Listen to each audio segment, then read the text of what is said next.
A missa católica romana ocupa, para a Igreja de Roma, o lugar mais alto e mais denso da vida cristã.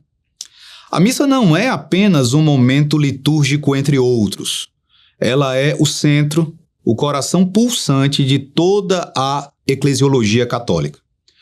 Tudo no sistema da Igreja de Roma vai convergir para a missa. A doutrina da presença real, o sacerdócio ordenado, a autoridade eclesiástica, a mariologia, a tradição, o magistério, a noção de sacrifício e até a visão que Roma tem da própria Igreja. Se nós quisermos entender o sistema católico romano, nós precisamos olhar para a missa. E ao olharmos para ela, imediatamente nós vamos enxergar também porque os reformadores viram nela o ponto nevrálgico de todo o debate com a Igreja de Roma. A missa nasceu das primeiras celebrações eucarísticas da Igreja primitiva, mas só na Idade Média a missa ganhou contornos rígidos, linguagem sacrificial e uma identidade ontológica bem definida. O marco decisivo para isso foi o Quarto Concílio de Latrão, em 1215, com a definição do dogma da transubstanciação, e depois amplamente sistematizado por Tomás de Aquino. Foi ali que se estabeleceu que, na consagração, o pão e o vinho deixam de ser pão e vinho, convertendo-se substancialmente no corpo e sangue de Cristo, ainda que mantenham aparência, sabor, cor e textura. Essa mudança de substância se tornou a justificativa para a adoração ao Santíssimo, para a exposição da hóstia, o tabernáculo e as procissões.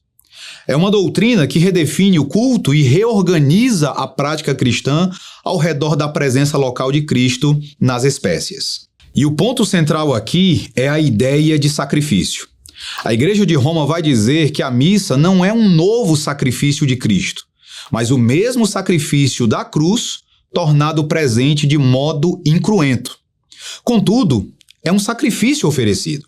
O sacerdote, visto como mediador sacramental, oferece ao Pai o corpo e o sangue de Cristo em favor dos vivos e também dos mortos. A missa pode ser aplicada a alguém, pode ser oferecida por alguém, pode trazer benefícios espirituais para uma alma no purgatório. É por isso que, para o católico romano, a missa é o ápice da sua fé. É ali que Cristo está presente, é ali que a Igreja oferece algo a Deus, é ali que a mediação sacerdotal atinge o seu ponto mais alto. Para os reformadores, essa era exatamente a questão. A missa parecia uma ameaça direta à suficiência da obra consumada de Cristo.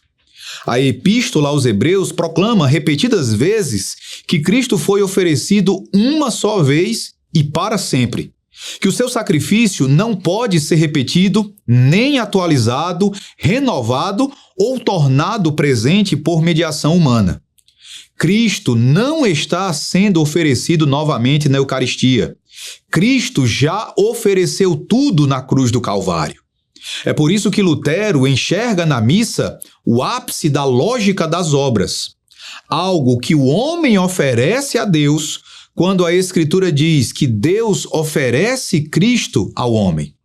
João Calvino, por sua vez, insistiu que, se o sacrifício é pleno, então a única ação cabível à Igreja é receber, lembrar, participar e alimentar-se espiritualmente. Nunca oferecer.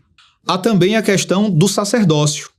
A teologia da Igreja de Roma vê o padre como um mediador sacramental, alguém que age in persona Christi, ofertando Cristo ao povo e o povo a Deus. Já a Reforma, à luz do Novo Testamento, afirma que não há sacerdotes humanos, porque há um único sumo sacerdote. Todos os crentes unidos a Cristo participam igualmente do sacerdócio espiritual. O ministro preside, mas não media. A ceia é um dom da graça, não um exercício sacerdotal. Isso altera a própria compreensão da presença de Cristo. Para Lutero, Cristo está realmente presente na ceia, mas não porque o pão deixou de ser pão, e sim porque Cristo se une às espécies sacramentalmente. Para Calvino, por sua vez, Cristo está presente espiritualmente pelo Espírito Santo, alimentando o crente com o seu corpo e sangue de maneira real, mas não física nem local. Em ambos os casos, não há qualquer espaço para a ideia de transubstanciação, nem para a adoração da hóstia, nem para tabernáculos, nem para procissões. A ceia não é um objeto de culto. A ceia é um meio de graça. O ofertório católico romano, a apresentação do pão e do vinho como frutos da terra e do trabalho humano, também mostra essa diferença. Para Roma, isso faz parte da lógica sacrificial. Já para os protestantes, é uma linguagem que reintroduz a ideia de que entregamos algo a Deus para que Ele o transforme. Mas, biblicamente falando, a ceia é justamente o contrário. Deus entrega Cristo a nós. O culto precisa ser a celebração da graça, não a oferta de uma obra. A própria linguagem de memorial revela essa diferença. O catolicismo entende memorial como tornar presente a realidade sacrificial. A Reforma, por sua vez, entende memorial como proclamar a obra consumada, não repeti-la sacramentalmente. Essa distinção muda tudo. Na missa, a ênfase recai sobre o altar, o sacerdote e a transformação das espécies. Na ceia reformada, a ênfase recai sobre Cristo, sua palavra e a fé da comunidade que recebe com gratidão aquilo que já foi feito de uma vez por todas na cruz do Calvário. Quando olhamos tudo isso, percebemos que o debate sobre a missa não é apenas sobre liturgia, mas sobre o centro da fé. Ambos os sistemas querem honrar a Cristo, mas Roma tenta fazer isso adicionando elementos: mediação sacerdotal, sacrifício renovado, presença local, autoridade eclesial. E tudo isso acaba obscurecendo a suficiência da cruz. O protestantismo histórico vai insistir que se Cristo consumou tudo, então nada mais pode ser adicionado. Se Cristo ofereceu tudo, nada mais precisa ser oferecido. A ceia, então, proclama o que já está feito, não o que precisa ser feito novamente. E aqui chegamos ao fechamento de tudo o que vimos neste curso. Ao longo das aulas, entendemos como a eclesiologia romana se constitui.